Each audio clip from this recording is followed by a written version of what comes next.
não es nada, dije não es nada, yo.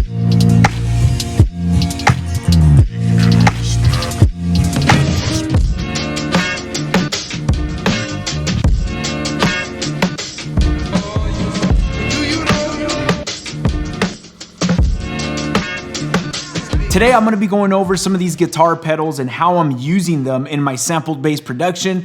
I'm using the MPC Live 2. The MPC Live 2 just gives you a bit more flexibility when it comes down to routing separate outputs. I think this gives you up to 6 outputs versus the MPC 1. You can still use this method, but it's just going to be a little more limiting versus something like the MPC Live Mark II or the MPC X, which gives you those extra outputs. Now, the way I'm gonna be treating these guitar pedals is kind of like if they're plugins, but they're actually hardware, and incorporating that and running some of my signal, like my drums. You could run your bass synth. You could run different elements through these guitar pedals, giving them some color with the sounds that they have to offer, and then bringing them back into your MPC. The way I'm bringing this signal back into my MPC, I'm just resampling it back into the MPC, and then deleting or muting my old version of those tracks. Now, the 2 pedals that I have in this video is gonna be the JHS pedal and then the Electro Harmonix Hot Wax. Now, one thing I am gonna say before we jump into it is this is probably not gonna be for everybody, because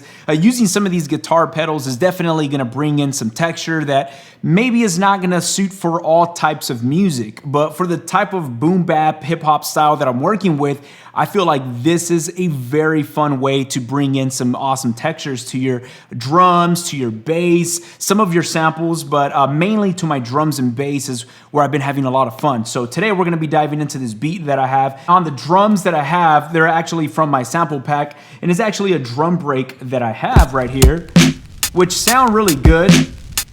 But I'm actually gonna run that drum break. I'm gonna send it out from one of my available outputs on the MPC Live Mark II. I'm actually using outputs 1 and 2 already to go into my DAW, but I actually have outputs 3 available, and I'm gonna send that drum break out, since it's a mono drum break, going into the JHS pedal and then coming out back into the MPC, kind of like if I'm gonna resample that with the signal processed already. Out of all the pedals that I picked up, this JHS pedal has to be my favorite one.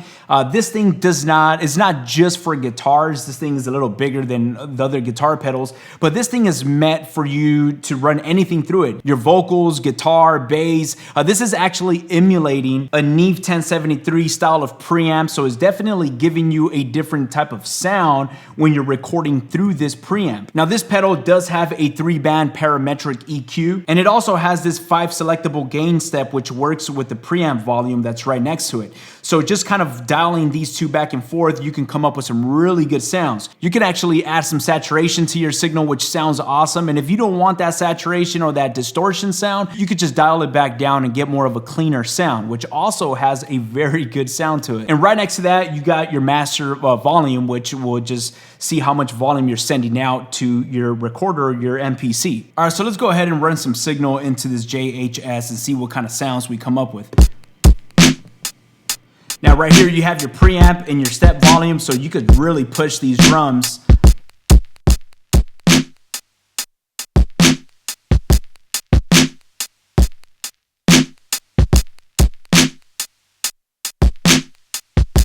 What I'm actually gonna do, I'm gonna push this a little harder. I'm gonna distort the signal a bit and add some saturation to my drums, which does it really, really good. And we're gonna hear how it's gonna add. It almost sounds like tape saturation. I've messed around with different plugins, and the saturation it could be a hit or miss, but you could really push this preamp and saturate it, and it sounds like tape saturation. It really does not break apart. So let's go ahead and push it.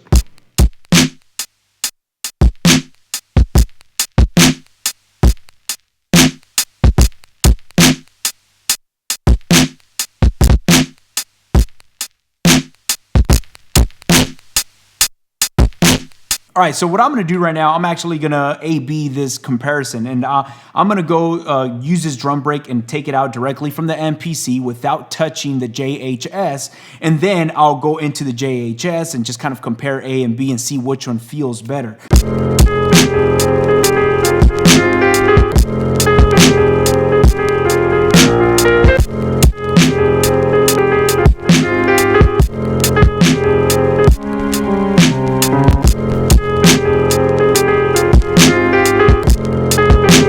right, now that right there is interesting. I love the textures that I'm able to get from this JHS pedal.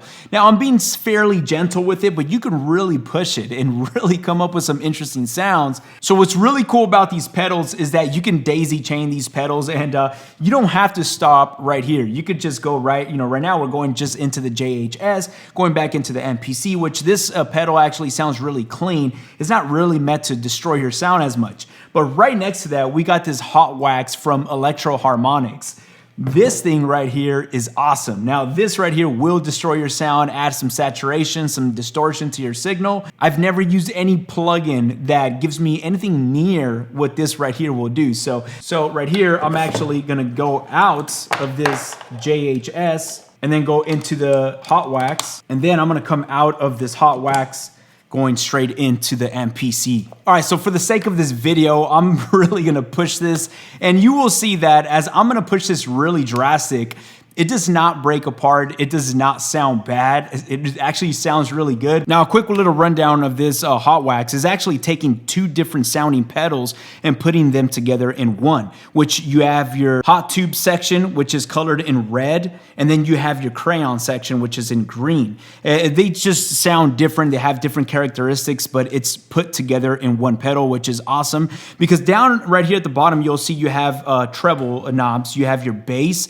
and then you got your treble right here, and then right next to that you actually have a blend mode, and this blend mode will blend a little bit of your clean signal with your saturated signal, which is really fun because you're coming up with some interesting sounds. So let's go ahead and run our signal through this and see what we come up with.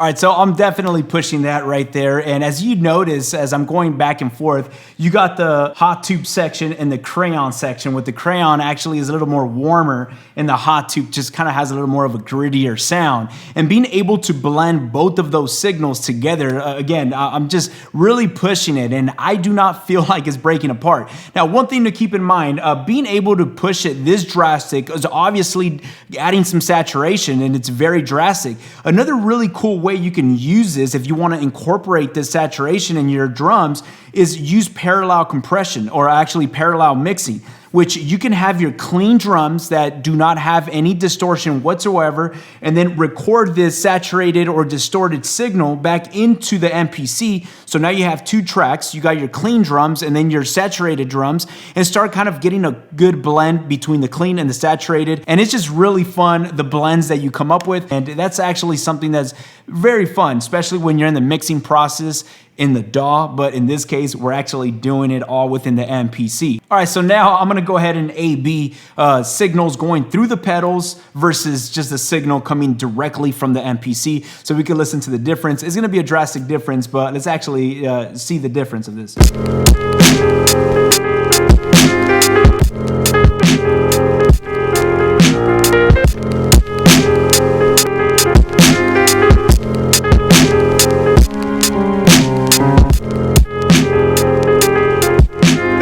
There's a pretty big difference between running it through these pedals versus without. Like I mentioned in the beginning, this is not gonna be for everybody. This is not gonna be used in every beat that I make, but I do see myself using this JHS pedal most of the time, since this could give you either a clean signal, but using this parametric EQ is awesome, is really helpful, and it does give my signal some coloration that I really like a lot. Not only that, but this does have a high and low, so if you're using a microphone and you want to push the signal a little higher, or you want to bring it down a little bit, it gives you that option. This is honestly, again, is emulating a 1073 Neve, and it gives you a different sound. So that's something that I can see myself using a lot more than anything else. Now, I am gonna be trying out different pedals. I actually have this other one that I'm gonna be trying out. It's also from Electro Harmonix. This is actually a really cool pedal. I wanna do its own video since this is a stereo input, stereo output. So this is actually really interesting for a stereo bus mix. And I'm gonna be doing a video on this later on and showing you guys a little bit more on that. And I also have another effects pedal that I wanna show you guys. Now, the reason why I'm playing with these different pedals is because you could get pedals for pretty cheap. They're not like 500 series lunchboxes, which those can run you pretty expensive. But guitar pedals, you can just try out and just use them as texture, and being able to run your signal through them, it could be very fun. So be expecting some more videos with this setup in the near future. So again, thank you so much for tuning in and sticking around. I'll catch y'all on our next video. Peace. Dije no es nada. Dije no es nada. Yo